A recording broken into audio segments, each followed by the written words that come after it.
दोस्तों, जो हारना नहीं जानते वो जीत ही जाते हैं।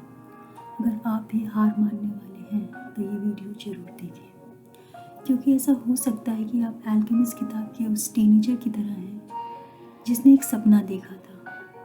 ये लड़का सबसे पहले अपना सपना अपने पिता के साथ साझा करता है। इसके पिता जो स्वयं कॉम्प्रोमाइज़ से भरी ज़िंदगी जी रहे होते हैं, पहले तो इस लड़की को कन्विंस करने की कोशिश करते हैं कि वो इस सपने को छोड़ दे, पर वो लड़का निर्णय लेता है कि वो अपने सपने के पीछे ज़रूर जाएगा और जितना हो सके उसे पूरा करने की कोशिश करेगा। यह उस लड़की की सबसे बड़ी परीक्षा होती है, क्योंकि वो स्टेबिलिटी के ओवर अनसर्टेनिटी को चूज़ करता है। ये ऐसा तब होता है जब आप अपने फैमिली बैकग्राउंड को छोड़कर किसी ऐसे एग्ज़ाम की तैयारी में लग जाते हैं जिसका सक्सेस रेट ना के बराबर होता है। इसके बाद जब ये लड़का आगे बढ़ता है तो ये जिप्सी और किंग जैसे लोगों से मिलता है। इस प्रक्रिया के दौरान ये लड़का जो शुरुआत में अपने सपनों को लेकर थोड़ा शक्की था, अब धीरे धीरे ओपन माइंडेड और ऑप्टिमिस्ट बन जाता है। पर लाइफ में जब ऐसा होता है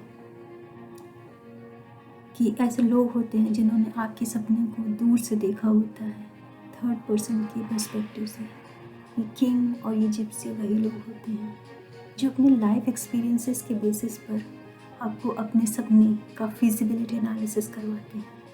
यानी ये नहीं हुआ तो क्या होगा, अगर हो गया तो क्या होगा। इस पॉइंट पे गिव अप करने वाले भी बहुत सारे लोग होते हैं। इसके बाद लाइफ एक इम्तिहान लेती है। ये लड़का जो एक ऑप्टिमिस्ट बन जाता है, वो अत्यधिक विश्वास करने के कारण अपना सारा पैसा जो वो गांव से लाया है वो एक चोर को गंवा देता है। अब में से बहुत सारे लोग जो गांव, कस्बों या छोटे शहरों से आते हैं, अपने सीधेपन में अपना सीमित पैसा और समय गलत लोगों के साथ गंवा देते हैं।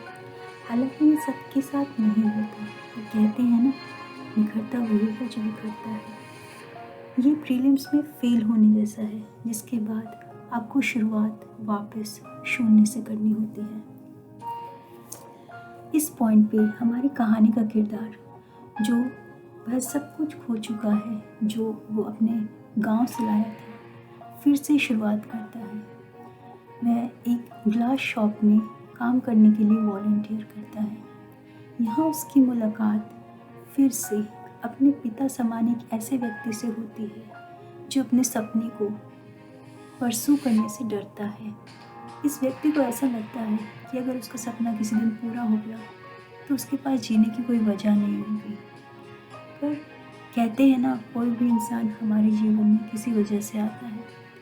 तो ये लड़का अपनी क्षमता से, अपने परिश्रम से उस व्यक्ति को दिखाता है कि उस दुकान को कितना आगे ले जाया जा सकता है। और ये लड़का उस व्यक्ति से ज़िंदगी के अनुभवों के बारे में सीखता है। वो ये भी सीखता है कि क्यों अपने सपनों के पीछे जाना नहीं छोड़ना चाहिए। फिर क्या, वो अपने सपनों की उड़ान दोबारा से भरता है। यही आपके साथ भी होता है।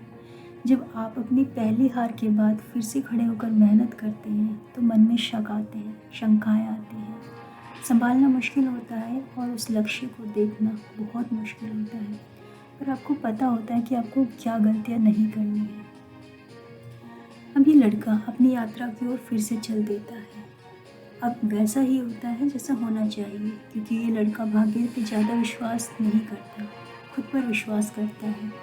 इस जर्नी में वो स्वयं की तरह सपनों की खोज में जाने वाले एक इंग्लिश मैन से मिलता है। ये इंग्लिश मैन आपकी लाइफ में उन अपर बैकग्राउंड से आने वाले लोगों को दर्शाता है। इस समय, इस पॉइंट पे हमारी लाइफ में जो भी लोग आते हैं, हमें पता होता है कि अगर हम में कमियाँ हैं तो उनमें भी हैं, अगर हम में खूबियाँ हैं तो उनमें भी हैं। इस पॉइंट पे आप एक दूसरे की रिस्पेक्ट करते हैं, क्योंकि आपको पता है कि वह व्यक्ति भी उन सारी परेशानियों से जूझ कर आया है, उन सारी परीक्षाओं को पास करके आया है। फाइनली अपनी यात्रा के आखिरी पड़ाव पे लड़का फातिमा नाम की लड़की और एक एल्केमिस्ट से मिलता है। लड़का फातिमा से प्यार करने लगता है और एल्केमिस्ट से कहता है कि उसने निर्णय लिया है कि वो अब अपने लक्ष्य की ओर नहीं बढ़ेगा क्योंकि वह फातिमा से मिल चुका है। एल्केमिस्ट, जो कि वाइजेस्ट ऑफ वाइज होता है, उस लड़के को वापस सही डायरेक्शन में लाने का काम करता है। वह उसे याद दिलाता है कि उस लड़के ने इस पॉइंट तक आने के लिए कितना लंबा सफ़र तय किया, कितनी सारी परीक्षाएं दी, कितनी सारी परेशानियों से जूझा, और अब जब वह लक्ष्य नज़दीक है तो उसे गिव अप नहीं करना चाहिए, अन्यथा वो एक रिग्रेट भरी लाइफ जिएगा। लड़का फातिमा से बात करता है और फातिमा उसे जाने की सलाह देती है और कहती है कि वह उसका इंतज़ार करेगी जब वह अपने खजाने के साथ वापस आएगा। फिर क्या था, लड़का आगे बढ़ता है और कुछ और ट्रायल और ट्रिबुलेशंस के बाद वह लड़का उस खजाने को पा लेता है जिसका सपना उसने देखा था, और फाइनली फातिमा को भी। ये ठीक उस तरह से होता है जैसे जब एक इंसान ठान लेता है कि वो गिव अप कभी नहीं करेगा, वह बस चलता जाता है, वह सारी परीक्षाएं देता है, सारी परेशानियों से जूझता है, कभी कभी थक के हार भी जाता है, फिर वापस खड़ा होता है, फिर आगे बढ़ता है। ऐसे ही लोगों को सफलता जरूर मिलती है।